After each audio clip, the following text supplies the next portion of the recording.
and welcome to the Upper 14 FC podcast. I'm Alex, Crystal Palace fan. And I'm Tom, a raged up West Ham fan.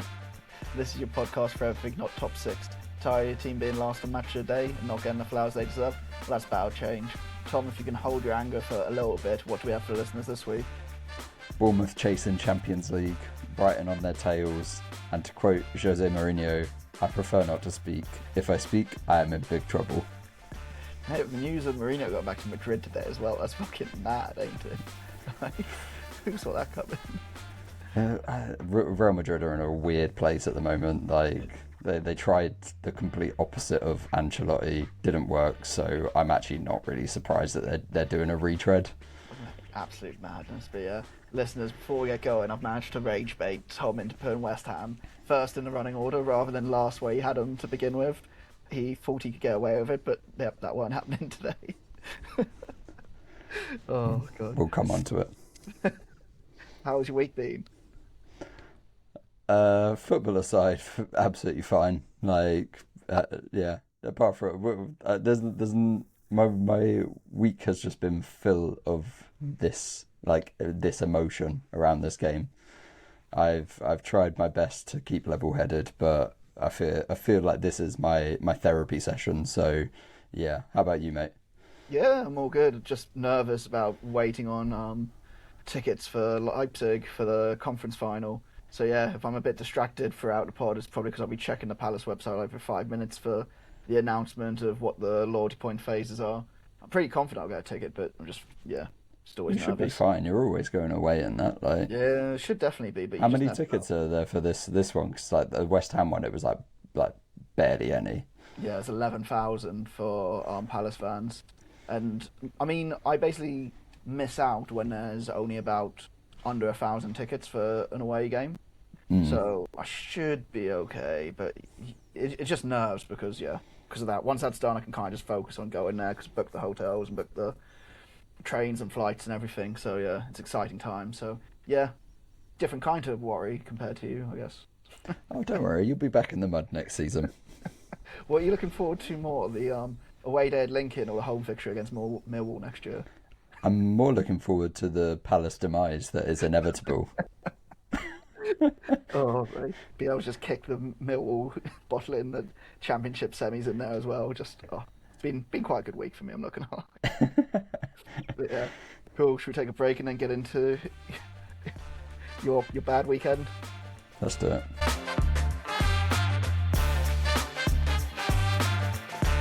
Okay, and we're back. So like we said, Tom, let's start with the West Ham game. How do you want to do this? Do you want to rant and then we can talk about it, or should we talk about it and then I'll let you go on your rant at the end? I don't really care. Let's talk about first. Let's talk about first because I guess all the shit comes up at the end and bits in the middle as well. But the way I'd sum up the game I didn't watch it live because I was on the way back from Palace, but it was basically like Arsenal looked like they came out blazing. Then you guys came into the game. You could see the Arsenal nerves grow quite a bit. You guys had multiple chances to take the lead, in all honesty. The Fernandes one that he misses is it's boring and almost unforgivable when you look at the replays, isn't it? Like, he just takes an extra touch and it's like, and then allows Raya to close it down. If he takes it, like if the ball doesn't really settle for him to take it first time, his body angle's not in the right position to curl it round the keeper. But if he could have done that, then it would have gone in. But yeah, he just lets Raya close the gap a bit too much. The Tati one before half time was just like a world class save. Yeah, the Tati header was just like, that was our best chance of the first half by a mile. Yeah, and it was like, yeah. But then, yeah, and I think if you had told me, like, going into the last 10 minutes, this was a relegation scrap and both the teams were 17th and 18th, I wouldn't have been able to tell anything different. Did it feel like that at the stadium, or did you feel 100%. That's the thing. Yeah. The worst thing about this game for me was that it felt like we deserved something. If Arsenal had come there and battered us 5-0 like they have done a couple of times in recent years, I would have just been like, yeah, you know what, like, that's a team in the Champions League final, top of the league. We're obviously like in a relegation scrap. It would have been really, really disappointing, but it wouldn't have been as heartbreaking as this because it really, really felt like we should have come away with something and we were robbed. Yeah, it does. Yeah, I wouldn't disagree with you on that. And then, yeah, Trossard gets the goal in the end, and then yeah, I just have in my notes let Tom rant about the disallowed goal.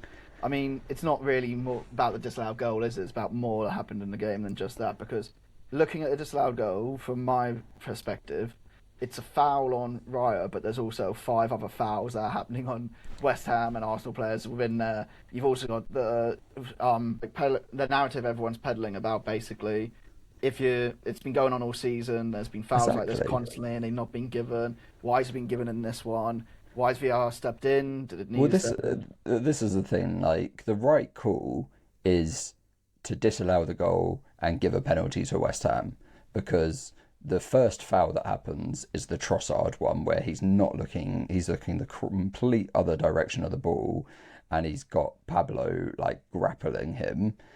Yes, okay, you can argue then that Pablo does interfere with Raya, but Saliba had done this earlier in the season on Bayindir at Man United, and it was ignored. Like you can look at every corner in the Premier League for this last year, and you can find a foul. Like, remember that game at the end of last year? I think it was Brentford.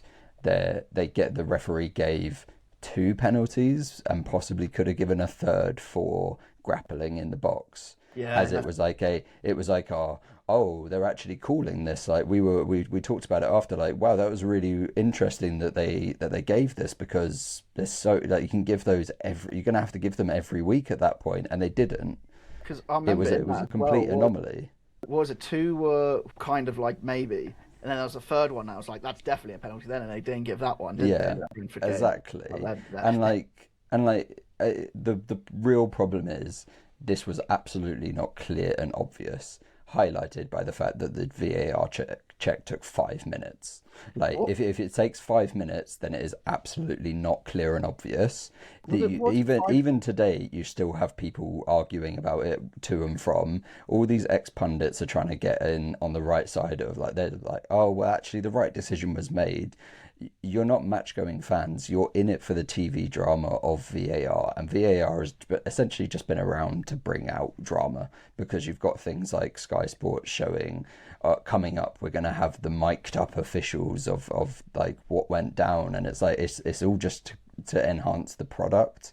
It's not actually to enhance the game or enhance the match-going experience, because I can tell you this was a shocking match-going experience for that. You got all the fouls going on in the box, and then immediately you had all of the Arsenal players surrounding the referee, which, remember, at the start of the season we were told that wasn't going to happen anymore. Yeah, only they were going to get yellow cards. Yeah. And then that's another rule that's completely gone out of the window, and it's happened at the most crunch time of the season. And I've said multiple times, West Ham are in this position because we lost most of our first 20 games of the season.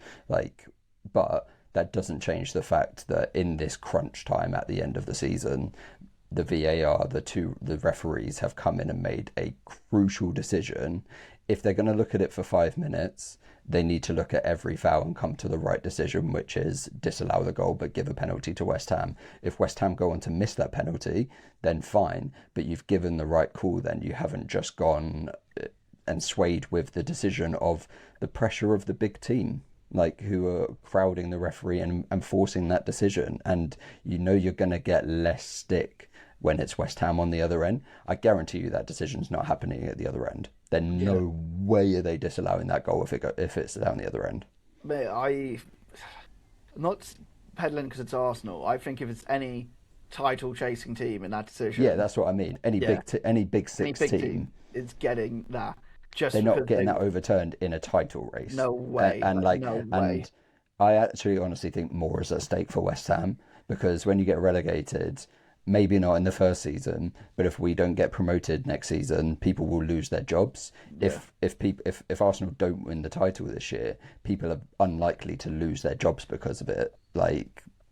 So there's more at stake for West Ham, but it's an easier decision to give against the smaller team in that case. And it just really, really, it was just an absolute sucker punch.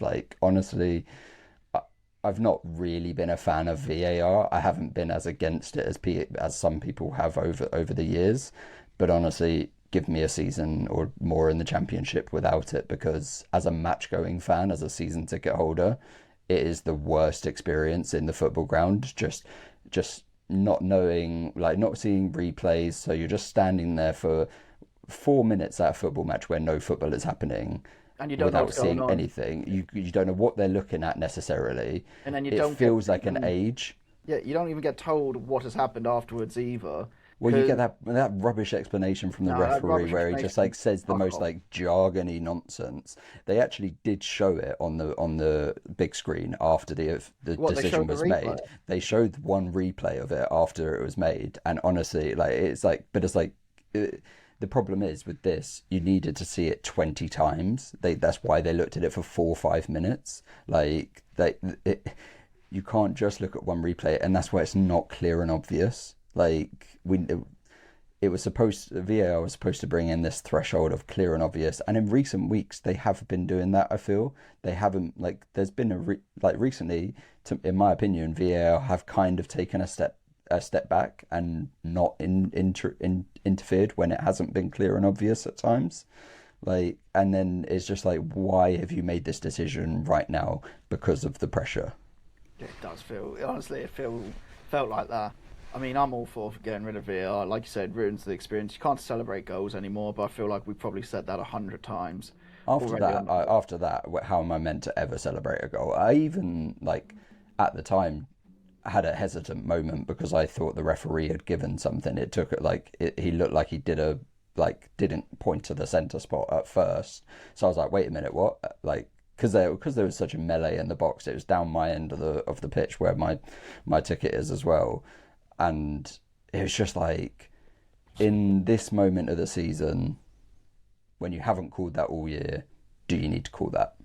Nah, mate, it's sad. Like, most of the time, Palace people think I'm crazy. We'll celebrate, obviously, going in, but I won't lose my head until he's blown for the fucking goal kick. Not a goal kick. Until until like, kickoff that's happens. not football. Like, that's just sad, isn't it? They're like, great. Like, I'm really worried about this the whole time because something's going to get pulled up. Exactly, and these rules are subjective. Like, this is a fast-paced match. Like, if you're gonna make this like that, you can't make these rules like completely objective. That's not what the game of football is. It is not. It's not stop-start to the level of the NFL or anything, like, or like cricket, where you can slow things down. You can do like ball tracking and stuff like that. Like, football is such a much fast-paced game that the technology just doesn't work for instances like this. And also, it's not just the technology. At the end of the day, it's just highlighting how bad the officials are, and how, like, because it's the officials using the technology, and that's the problem with VAR. Is like, sometimes it feels like it's VAR. It's like this mysterious machine at Stockley Park. Actually, it's just two other imbeciles at Stockley Park making as bad decisions as the one in the pitch. Yeah, and going through no process whatsoever there as well with it, because yeah, it's such bullshit. They're just slowing things down in a really fast sport where these athletes are running 100 miles an hour all the time, slowing things down, making it look more and more sinister. I think Like, they do. Like, my thing I've always said for it is, you do what they do in rugby league, and each team gets a captain's challenge, and then you can use that challenge throughout the game. And then if you're right, you keep it. If you're wrong, you lose it.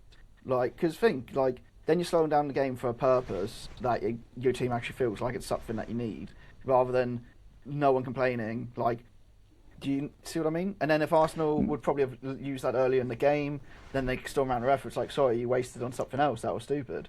I don't know, because if they haven't, then they used it, and then West Ham try and use it after, and then you get a longer check, because like, if that happened, then maybe they spend those 4 minutes going, well, actually, yeah, we could give a foul here, and then West Ham should have the right to rebuttal of like, oh, well, actually, we think there's a foul before it, so then there's another 4 minutes for them to check on what was the first foul to occur, which was one of a number of them from Arsenal on West Ham players. Like, Rice has grabbed Mavropanos, like, and rugby tackled him to the ground. Souček's getting pulled, and this isn't just from a West Ham point of view. There was a goal against the Souček goal against Everton a couple of weeks ago.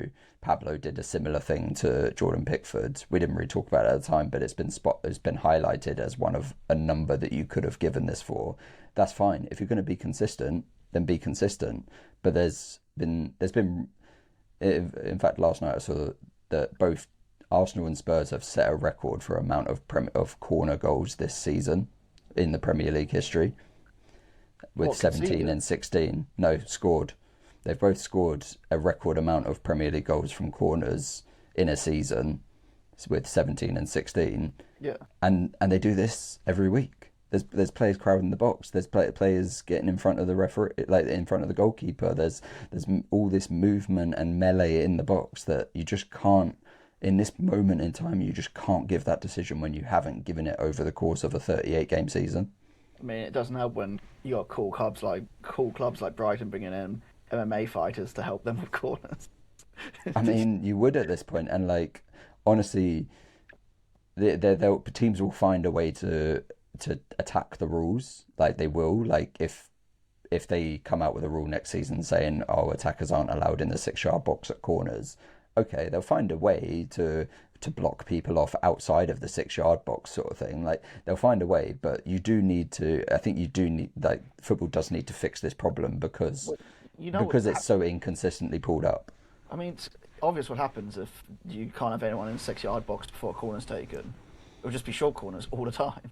Yeah, which I hate short corners. Yeah, it'll be a tap to 2 players out by the flag, 1 or 3 even as a decoy, give it to the man, all the players rush the 6-yard box and the ball goes in. It'll be the same thing, just from a different angle and a bit longer.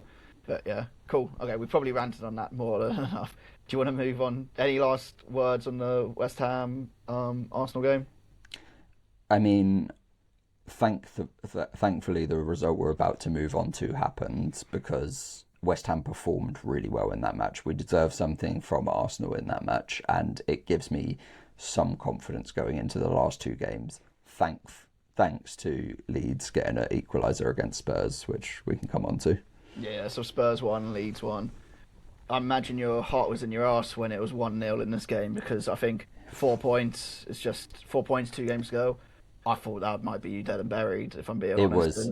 I was quite dejected when that tail goal went in, and for about 10 minutes after, because I couldn't blame Leeds, to be honest. Like, they are mathematically safe now. They had so many injuries, like Bogle, Goodmanson, Okafor, like players who've been in really good form for them, out missing, and in really key areas as well. And like I wouldn't have really blamed them for them not battling back last night, but they did. Like they really proved me wrong, and yeah, it was 10 minutes of pure dejection. But I'm so grateful to Leeds for they brought on some subs like Lucas Nemecha came on and really sort of gave them some impetus, and they really took the game to Spurs after they made those subs in the second half. And yeah, I was very, very grateful for that. I mean, are you also grateful for Toes for acrobatic bicycle kick clearance in his own box? I mean, so this is another one. People will probably say that, oh, I bet you're happy that VAR is actually in there, like having just disparaged it for 10 minutes in the previous match. But actually, I just don't understand how this wasn't given on the pitch. Like, it's an overhead kick where even on first look, it looks like he's connected with Ampadu.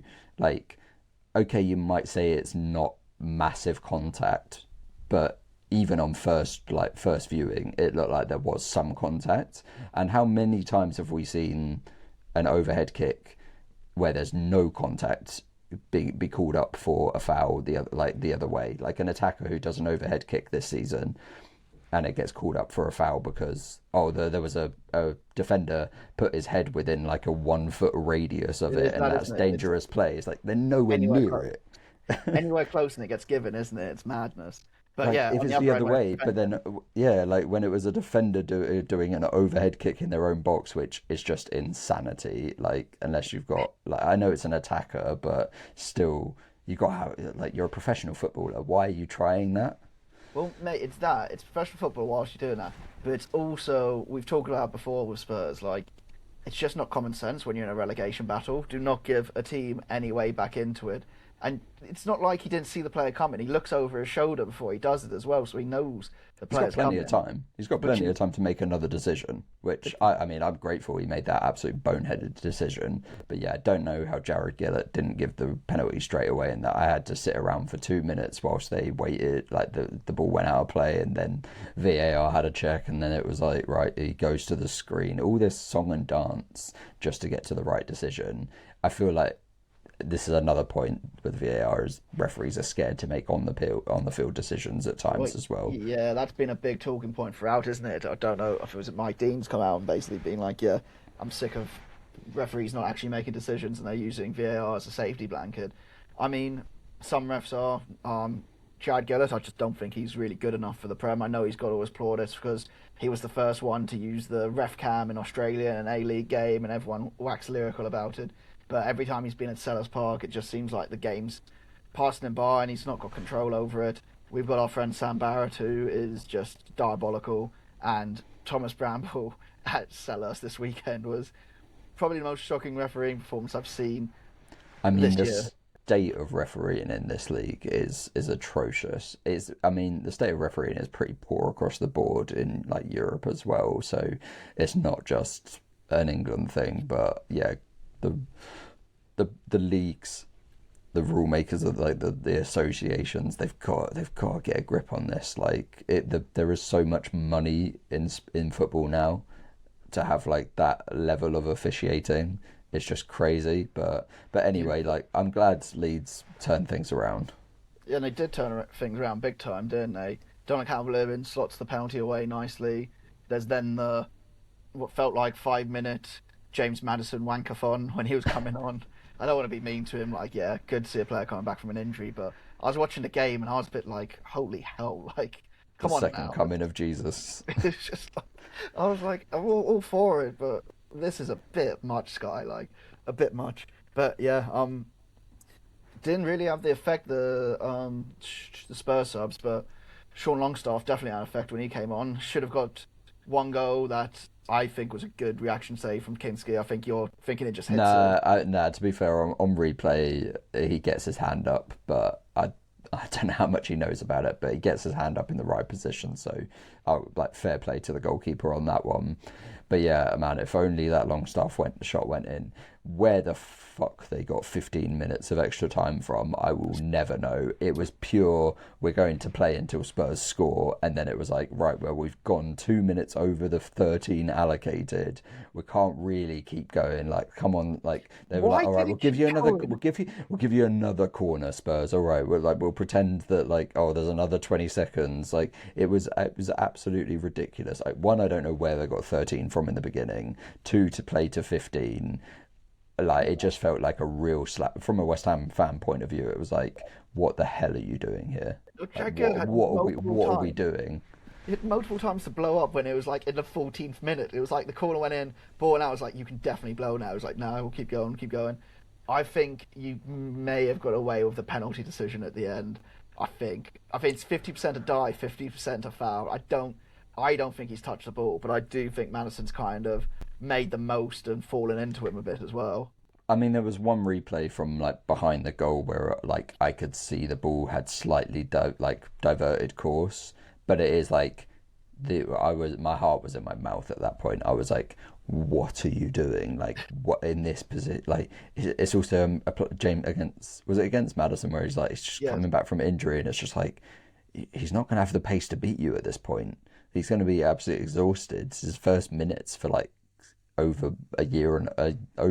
Like, I was like, you don't have to make that move, man. Like, you don't have to do anything. I was shocked that they didn't look at that and end up giving it, even though I do think that he got a little bit of the ball. Yeah, I was pretty shocked with that. But yeah, I guess that's everything to take from that game. Like I said to you when I was messaging you, I think what you have to do now is just stay in it till that last day. If you can just stay into that last day of the season, I think you've got a chance. I should feel optimistic. I don't know, like Spurs have Chelsea and Everton, who are two teams who are desperately trying to find to get into Europe, but they like Chelsea. I'm hoping that it's a Chelsea who turn up and like hate Tottenham so much that they play above how they have been playing for the last 2 months. And Everton on the last day, I just hope they have like a chance of getting into Conference League or something, like something to play for on that last day. And then we've got Newcastle away and then Leeds. I'm just praying that both of these teams are on the beach at that point, like or thinking about the World Cup in the summer, so resting a player or not, like the players not putting their like going into every challenge sort of thing. Obviously, we just need to like. I reckon if we win both of our like those 2 games, we'd stay up. But it's a tough ask. I think both you and Spurs lose your next 2 games, but then I think you beat Leeds, and I think they struggle against Everton. But I guess if it goes to that final day, you need them to lose, don't you? Because we get a draw. Yeah, draw. That's the thing. It's a draw for them is essentially an extra point because of our goal difference is so much worse for them. God, it's going to be a horrid weekend next weekend for you. But at least still, I think, like I said, if you get to the final day, I think you might do it. Because I just think you'll have more bottle than Spurs will on that last day. And if Everton anything to go by how they played against us, they could beat any team on their day, I think. Yeah, for sure. And I mean, our last game is at home. Their last game is at home. Their home record is abysmal. Our home record has been pretty good over the last 3 months. So, I mean, I've made my peace with it either way. Nah, that's fair. That's fair. Cool. Okay, let's move away from the relegation scrap then. Do you want to go on to Fulham Bournemouth? Yeah, let's go where I wanted to start with. Sorry, Cherries fans, I wanted to give you some credit. And also, this was quite a fun, exciting game. Yeah, like Fulham 0, Bournemouth 1. I was going to a wedding in Marylebone from Morden on Saturday, and I completely forgot this game was on. So when I got on the district line, it got to Putney Bridge and Fulham Broadway, and it was just rammed with people. And the Cherries fans were absolutely loving it. So yeah, can't blame them. A game that, all honesty, I thought Fulham seemed to have the good going in the beginning.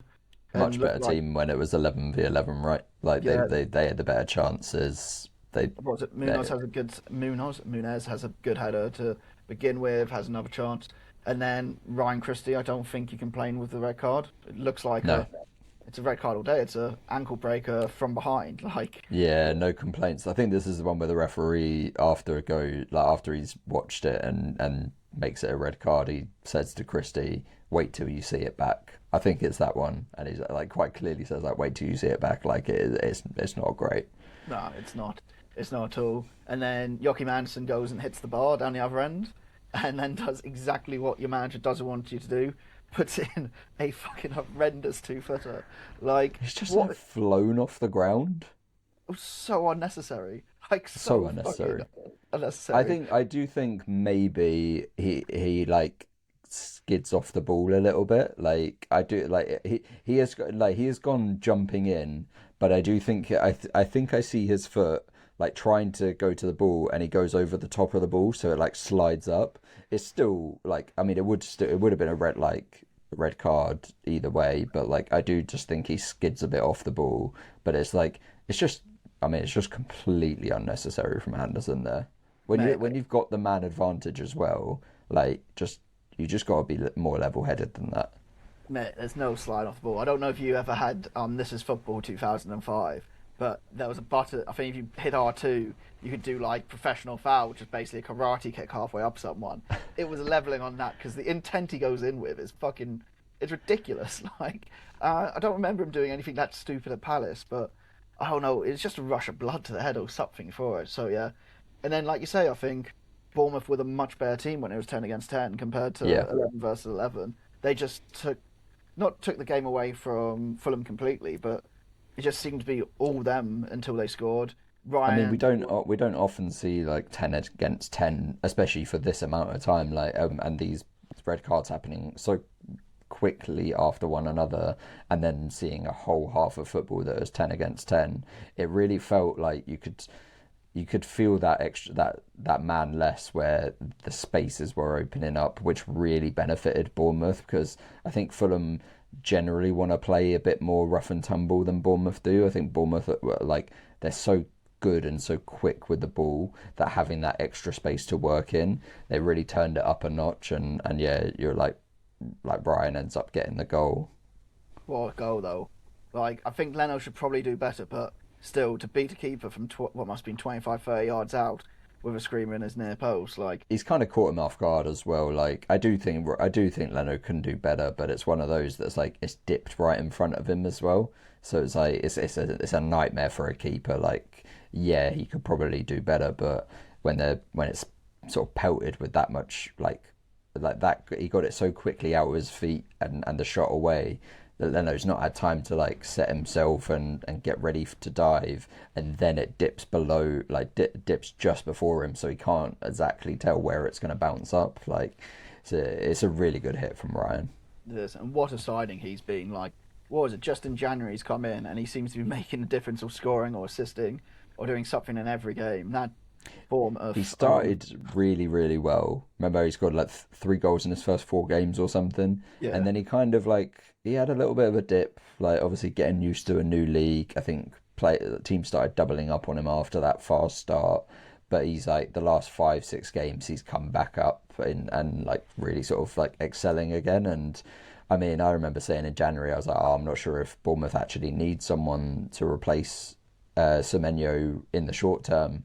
But they identified this Ryan teenager out of Vasco da Gama and was like, and they've done like Bournemouth have done so well recently. They've identified the talent and gone, we're going to get him now. Like, we're going to get the deal over the line now. If it mattered, like, if he'd have stayed at Vasco da Gama for another 6 months, there's no telling what he could have done. Like, he could have torn it up and then, you know, been the latest Brazilian sensation to go to Real Madrid, to go to Man City or whatever. Like, I think Bournemouth fans are aware that Ryan's future is going to be at one of those big teams.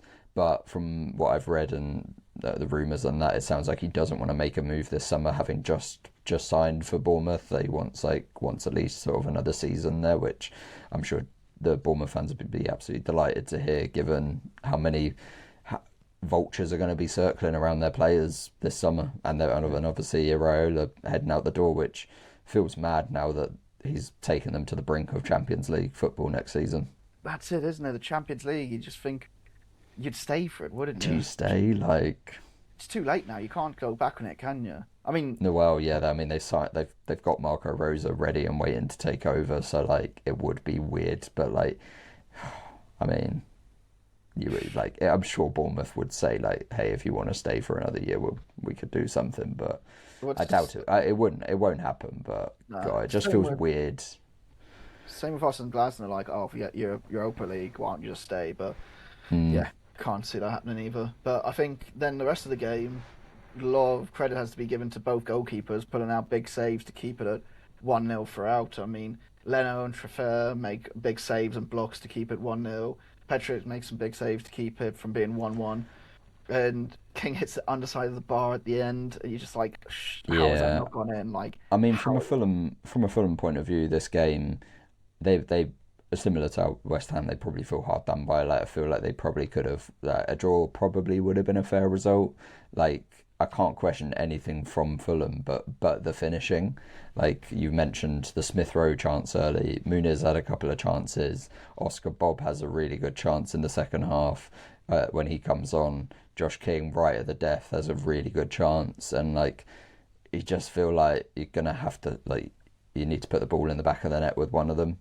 Like, obviously, like, Bournemouth are going to score. I feel like Bournemouth always score. Like, so Fulham, you're going to need... And then it's just like, we're back in this place with Fulham. Like, where we've been recently, where it's just like, all right, well, you're finishing 10th again, aren't you? It's that, isn't it? I think, what did you say last week? They lost, so you thought they would win this game. I can't remember which way. No, you said draw, didn't you? Draw, yeah, because it had been like win-loss, and so this one was a draw. But I feel like they played well enough for a draw, but...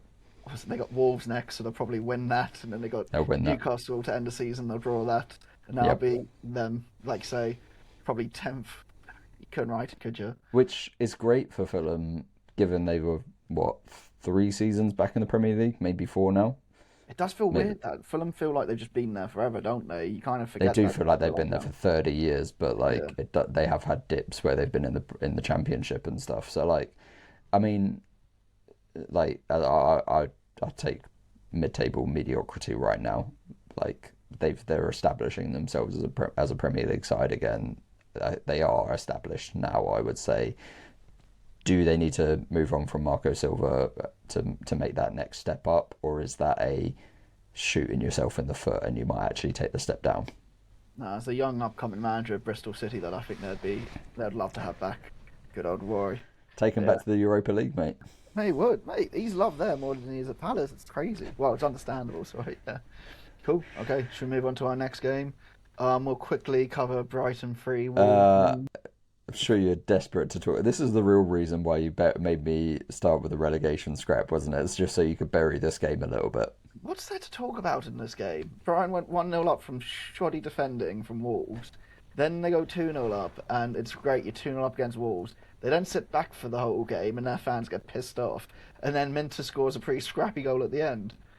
There we go. Move on to the next one. That's not a scrappy goal from Minter. He's absolutely smashed that in, Yeah, and Gross just started doing back heels for fun at one point, like in the second half. There was like 2, 3 occasions where Gross was like, "I'm just gonna start back heeling it. Like, why not?"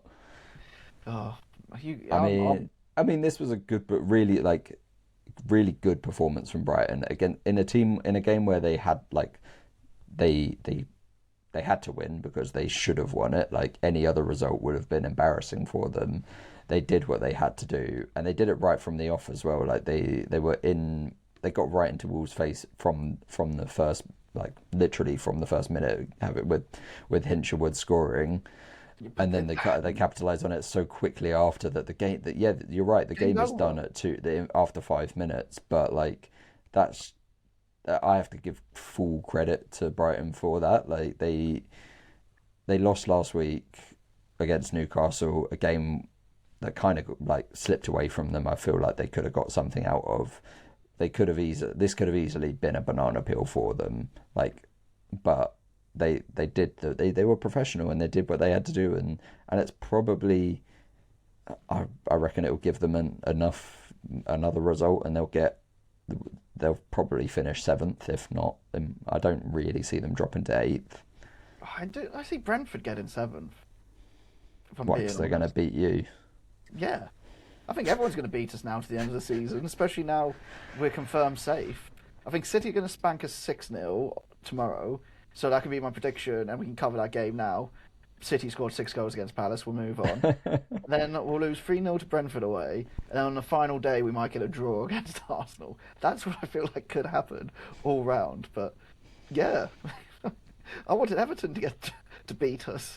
If I'd known we were mathematically safe, no matter what happened in that game, I would have let Everton beat us to go up, get closer to Brighton. That's how petty I am right now. So petty.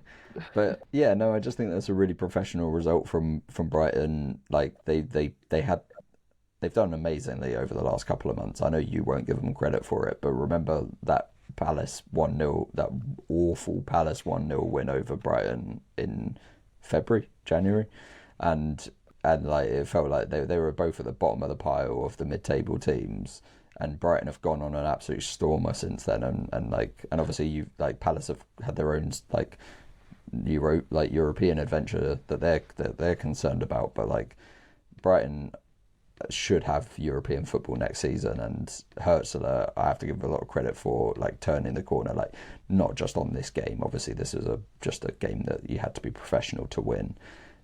No. He's like resurrected from the dead, because it felt like at a time that they might be like, oh well, actually we've probably cut, like maybe he's not ready for like a Premier League job kind of thing. Like he started really well, and now and it looked kind of terminal at one point between Brighton and Hertzler, and now he's on the verge of signing a new contract and leading them into Europe. So I know you won't give him the credit for it, but I will. No, he was getting sacked in the morning from his own fans when we beat him 1-0. And the only reason they're doing well is because me and my mate put a stupid bet on after we beat him that they'd get relegated. That's the only reason it's all changed. So Yeah, nothing to do So with you're man. to thank the biggest Brighton fan I know. From a Wolves perspective, I do just have to touch. I know they're in the bin. Like, this was as bad a performance as you're going to see, and they have officially lost against all 19 other 19, Premier yeah. League clubs. Apparently, it's the only second time that's ever happened, It's a mad which stat, feels isn't it? weird. You'd think the Derby team that did that bad would have lost against every team, but I guess Well, they must be the other team, right? Who was it? I can't remember who they said the other team were, I but don't it think has they to. did. Surely it has to be It has to Derby. be them, couldn't it? Like, surely. Because I was thinking it is a mad stat. It's only the second time it's happened, but you got to think how many times you could probably squeak out 2 draws against someone, like 2-0-0s when you're in a relegation battle. It's not impossible. I mean, Wolves almost did it to Spurs. They drew earlier in the season. I barely got beaten 1-0 a couple of weeks ago. Like, Yeah. they almost avoided that. So you're right. Like, it feels like it's an easily avoidable stat each year. Yeah, 100%.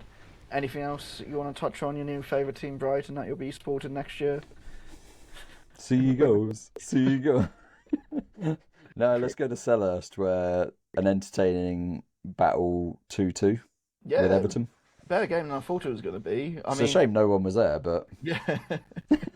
Yeah, there weren't many people there. It was better than I thought the turnout would be, if I'm being honest. But yeah, not many people. Can't really complain after Thursday and Thursday before. And it's so much money and a cold, rainy day in Selhurst. But yeah, a much better game than I thought it would be. When we went 1-0 down in the first 6 minutes from a Tarkowski at the back post from a corner, I was like, here we I go. mean, why is 3-0. why is Tarkovsky so free at the back post? Because we're dreadful at corners at the moment. I mean, I'm not going into a load of detail like they do on the Palace podcast, but it seems like what they must be doing in training between like the Europa League, the Conference League games, and the Premier League games must just be quick tactical stuff, and then they're missing out like set piece training or something. Yeah. It's gone off. I mean, you just don't have the time to do those like extra like training routines that you would in any other season, because you're like playing Thursday, Sunday. Half the time you're just recovering, like, Yeah. and then you're just trying to keep fitness and not get any other injuries. So, yeah, set pieces generally one of those that drop. They probably practice them loads in the summer and then haven't practiced them since maybe August. Mate, that's what it feels like. So yeah, can't be too annoyed by it. But then we showed a lot of character to get back into it. I mean, saw again his 20th goal of season in all competitions. First person to do that in a top flight for us since Andy Johnson. I And mean, we called it, like, obviously it's probably an obvious shout, but like at the start of the season when you knew Ebbs was leaving and Elise had left the season before, Sarr had stepped up last season in key moments, but I think he's taken an extra step up this season and been that talisman of like what those tens has like. I was thinking about this, so like when after I saw that he scored 20 goals, and I was like, is Crystal Palace wingers like one of those like iconic-y sort of positions of like Barclays era like Premier League football? Is like Crystal Palace have had like so many good wingers over the last like 15 years. Well, no, that's our DNA. Like, you go all the way back to the team of the 80s, you have Vince Soler, then you get closer to modern day, well, even further back, you have Don Rogers, then you have Wayne Routledge coming through in that era, then you basically jump to Zaha, Balassi, then Elise Ebbs. But Sarr's not even playing as a winger in this, is he? He's playing as one of the tens. So Yeah, but still one of plays the like a winger, tens is a winger basically, like yeah. in that Glasner system. But he's definitely the man now for us, where it's like you give the ball to him and he does something. Maybe not to the same amount we'd rely on Wilf to do something, but especially in midweek in the Shakhtar Donetsk game, no times he was getting the ball and running through a team.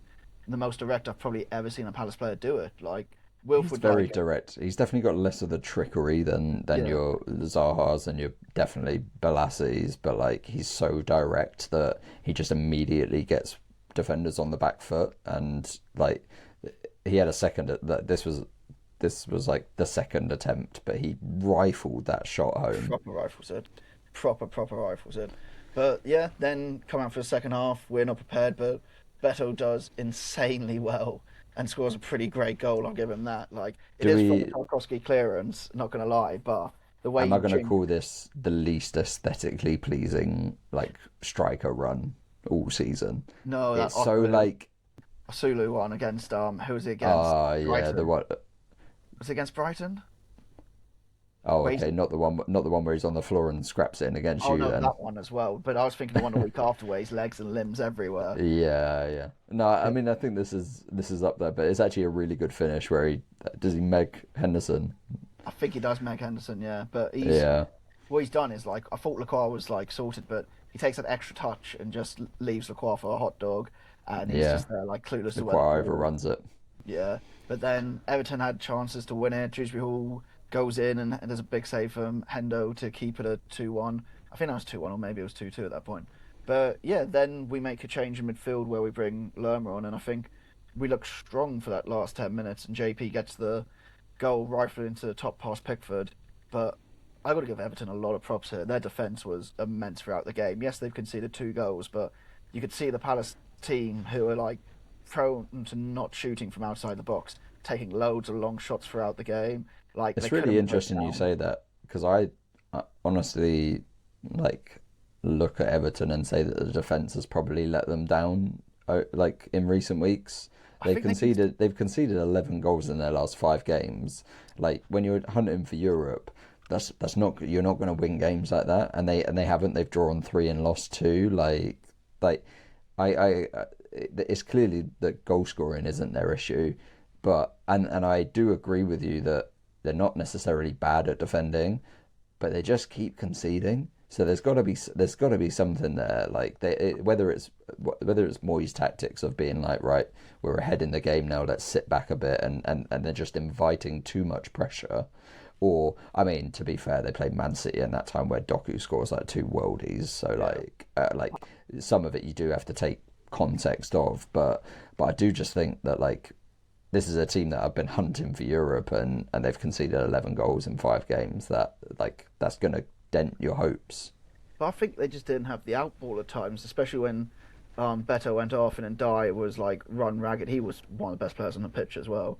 When they Mm. don't have that outball again, that's when they're inviting the pressure over and over again. But they're so compact, it's hard to get through them. And it was stuff like when I used to watch Palace under Roy or Palace under Tony Pulis, it was like David Moyes setup where it's like you're gonna be They hard to get anything out they of are them. they are compact, but that Mateta's got acres of space for that goal. Like Yeah, it's whether it's a case of switching off at really really bad times or getting so defensive that you end up getting sucked towards your own goal a bit too much because Mateta clearly drops off from the central defenders in that for that second goal. Like I don't want to be overly critical. I just think that is like a stat that's going to disappoint Everton fans. yeah, that's fair. I mean, my last bits to talk on this game, like, very happy with Palace point to make sure that we're safe for another season. But Tarkowski and Pickford, they got, I got a lot of respect for them in this game because there's one where Rodgers is through, and Brendan Johnson's through, and Tarkowski nudges him, he goes down, and then Tarkowski's just going to the crowd like the diving motion. He's going to this Sellers crowd, and everyone's giving him stick, and then when he comes down the other end, he's pushed by Mateta and he goes over and wins the foul, and then all the Holmesdale would just go in the diving motion back at him. And he's got up and laughed and given everyone a thumbs up, so I think that's good banter there. And then Pickford just rattling the referee with I don't know, you probably didn't see this if you're watching it, but there was a period in the game where I think about 4 minutes were lost from Jordan Pickford taking the same goal kick over and over again because the referee was throwing off like I don't know what he was throwing off the pitch, but he took the first one. Then the ball boy throws the ball back on, and he takes another one. And he takes another one, and then all the fans in the stadium are just there like, this ref ain't got a clue what's going on. So yeah, that was a funny bit to the day. But yeah, happy we secured safety for another season, and hopefully now we can go let City beat us and take something off Arsenal at the end of the season. It's so petty, isn't it? So So petty. petty. But yeah, cool. Okay, do you want to move on to the other draws from the weekend? Yeah, pissing it down at the City ground. 1-1 Yeah. Forest Newcastle. I've just got my notes for this game for the keepers. Pope and Sells pulling off big saves throughout the game, it seemed. Yeah. They're keeping it down, like keeping it 0-0 for quite a long time, and then couple of late goals. It wasn't really. This really felt like a game where like two teams knew that they were on the verge, if not already safe, kind of thing, and didn't really have a lot to play for. Yeah. What I was thinking when watching the replays for this, I was a bit like, this kind of shows two teams, maybe not damaged, probably ain't the right word, but have got some scars from the European campaign.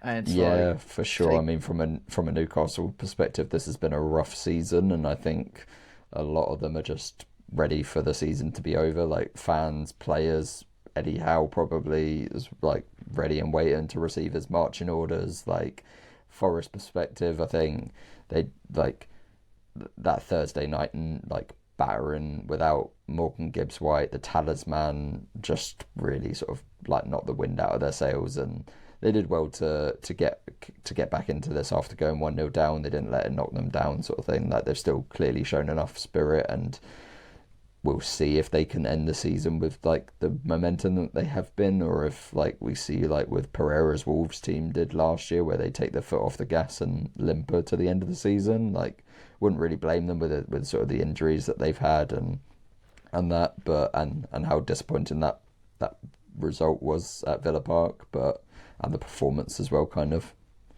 yeah, yeah. I mean, I use the word damage or scars. I mean, that's a bit harsh. I mean, the memories will live on for Newcastle and Forest fans of the European like away days and European nights for forever. But it just feels like when you look at it, I mean, it'd be the same situation if we'd been knocked out again in the semis.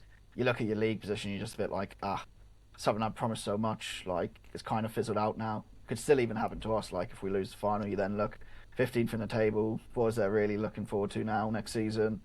But that's just how it goes, ain't it? Harvey Barnes getting 16 goals this season. He's done that. Like I've been saying, he's a player the whole time, but 16 goals, I didn't see that coming. Did you? Do you not remember at the start of the season when I said Harvey Barnes is Newcastle's best winger? I think I probably did when you were probably ranting about Diane the whole time.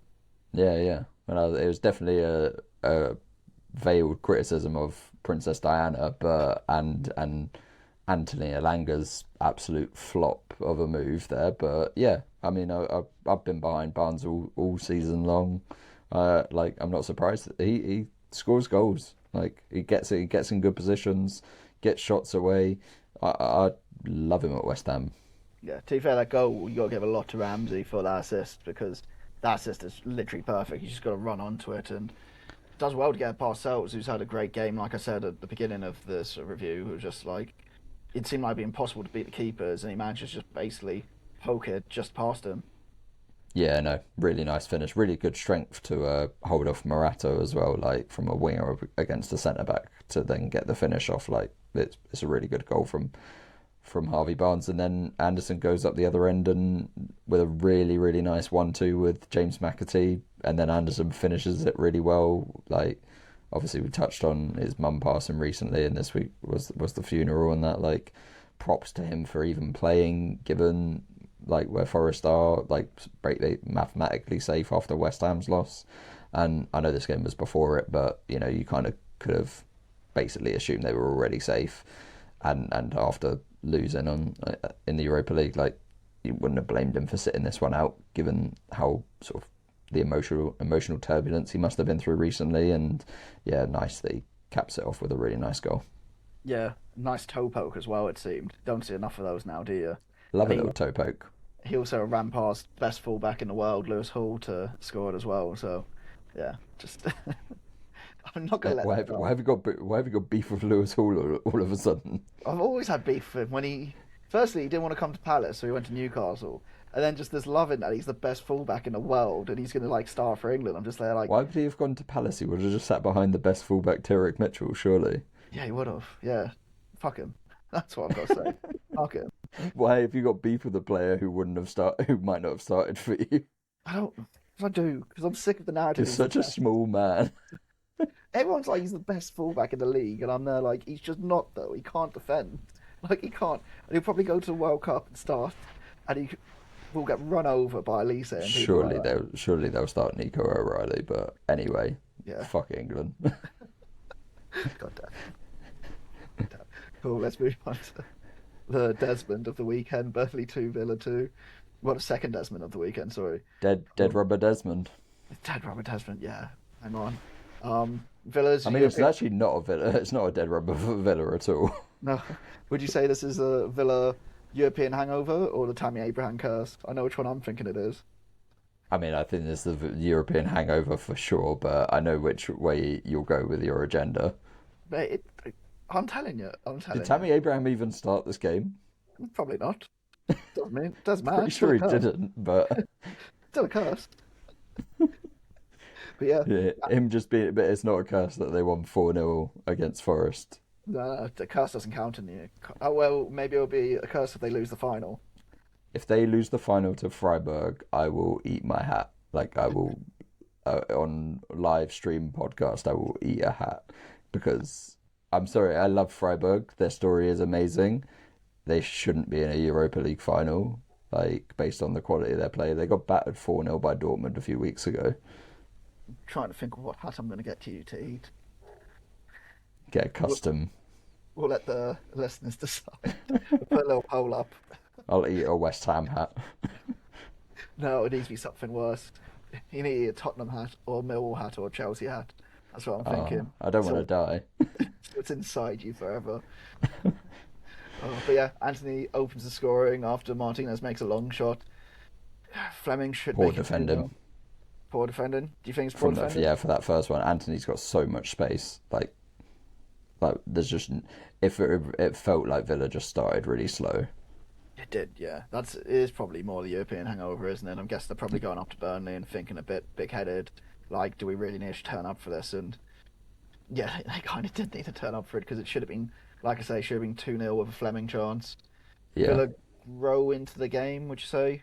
Anyone stand Yeah, because they get that Watkins goal disallowed, which was really close offside. Like the leash off, it felt like Villa played with the leash off after a certain point after a certain point in the match. They started attempting loads of long range shots. I feel like they were just sort of feeling themselves. I had that note. It was basically this game seemed to have loads of long shots in it, didn't it? Yeah, it's just like, well, there's not. I mean, I say there's not much at stake for Villa, but they might need to have one eye over their shoulder at Bournemouth. Bournemouth in the Champions League, man. One of my mates said in one of the WhatsApp groups, could you imagine PSG going to the Vitality next season? Crazy to think. You must see all the football pages at least once a year show pictures of when Real Madrid played a pre-season friendly at Bournemouth, and it's just gonna be that amped up to 100 because like Champions League nights at the Vitality Stadium on the south coast in a ground that holds, I want to say like 12,000, 11,000. I think it's 11, 12,000, yeah. Yeah, like I mean, I don't know why we're talking about Bournemouth anyway, but like, yeah, Villa, I do just think they need to get, they only really need one more win or like a draw and they'll probably be fine. But I do just think that maybe they shouldn't, I mean, they're going to win the Europa League and get Champions League football that way anyway, so, you know. Or they're cursed and they get the Europa League. But, so, Ross Barkley makes it 1-1 from a nice header from a corner. Where was that last week against Tottenham, Villa? Barkley? Where was that last week when I needed it? Oh god, it's about me. It's all about you. Fleming has another good chance to make it 2-1, but yeah, comes very close with a couple of chances. Watkins does get his goal in the end. What was it? That is vintage Watkins. That long ball from Emi Martinez, is it? And then it comes off his shoulder and just bounces the right way, and he just pokes it past. Like that is like, if I close my mind and picture an Ollie Watkins goal, that is exactly it. It really is, isn't it? Just route one as to possible. a T. Completely route one. But then after that, Fleming finally gets his goal after a lovely assist from Hannibal. I mean, this move, man. Where's that been all season? Like from Ugachukwu, Hannibal, and Fleming. Like where the hell has that been all season for Burnley? You do ask that, don't you? Like really nice goal. I'm not going into it, Burnley. We gave them enough. They've been in games throughout the season. I know they're in the bin, but you know, just where's that bin? And then a real big stop from Steve to stop Barkley getting a second in the match. Yeah. What do you think of the pen shout on Buendia at the end? I think they should have had a penalty. He's taken his boot off, hasn't he? It's there, like... Yeah, they said it was, like, accidental, and I was like, okay, but he's still done it. Fouled, like, he's impeded the player from continuing with the ball. Like, I really don't understand why it wasn't given. It makes no Let alone sense. really looked at. Like, they just kind of brushed it off. I was like, I get no one's watching this game, Burnley Villa in the middle of May, but you still got to give the decisions. It's a penalty. Yes, fucking madness, absolute mad. But yeah, chances for all teams. Probably a game Burnley should have won, but yeah, you had chances enough, Burnley. So that's that. City Brentford. Brentford did well in the first half. Probably should have scored. Then City blew them away in the second half. Anything else you want to say? Again, Igor Thiago has a chance and doesn't take it.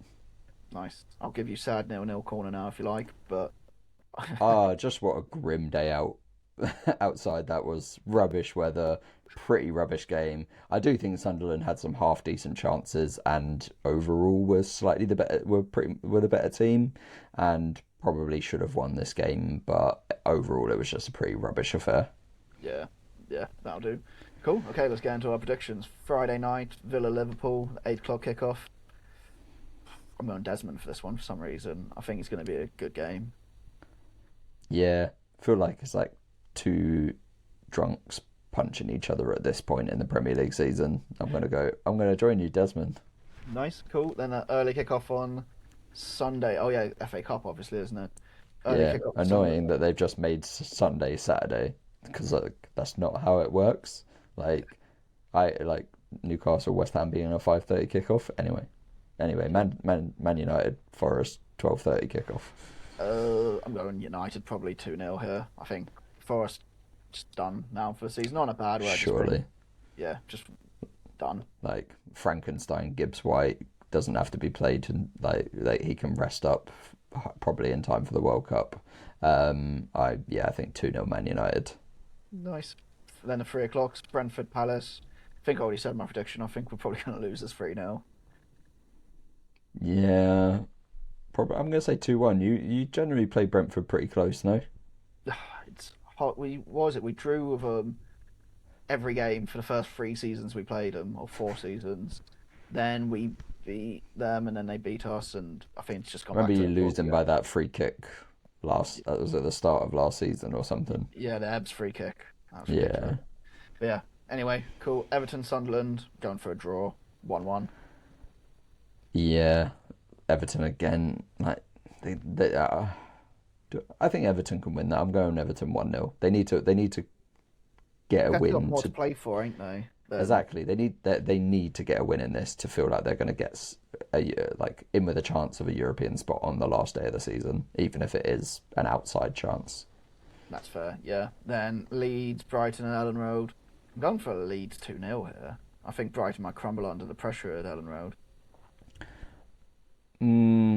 Yeah, you're not wrong. I just think with the injuries Leeds have, them mathematically being safe and not playing a Spurs team that they seem like they really wanted to beat, I'm probably going to go for a draw. I'm going to go 1-1.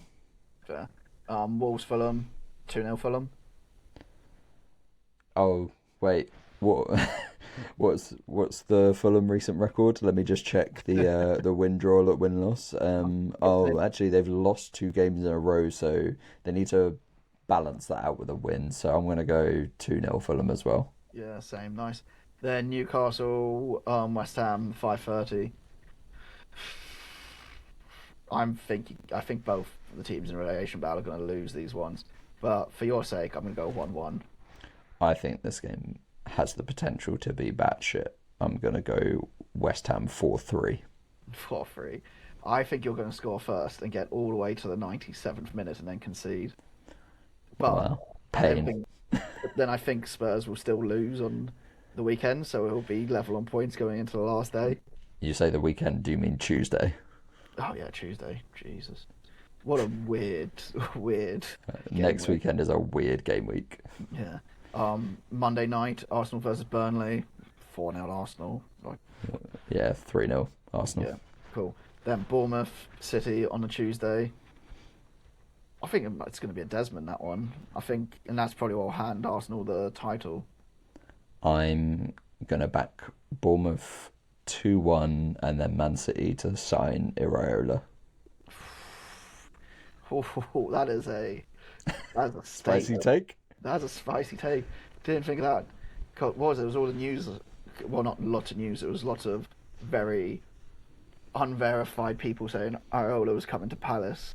And for a second, I was like, "Oh my god!" And then I looked at all the people. Yeah, suggesting it. some journalist in Brazil, and then the BBC Sport reported it as like gonna happen, and I was like, "Are we sure No, about this?" I don't think that Iraola or Palace tapped into this Brazilian sports journalist market. no. And then the other ones, like on Twitter, were all Chelsea like fan groups, and it was just like, "Oh, they clearly someone's put a narrative out there to try and get them to Chelsea." I mean, Like, Chelsea are going to be linked with every manager under the sun. The yeah, mess that is that club, they're going to have a new manager every 3 months. yeah, 100%. But I'd be anyway, staying far clear if I was Iraola at that job. 100%, 100%. Right, that's us for the week. Feel free to rate and review the podcast and tell your friends.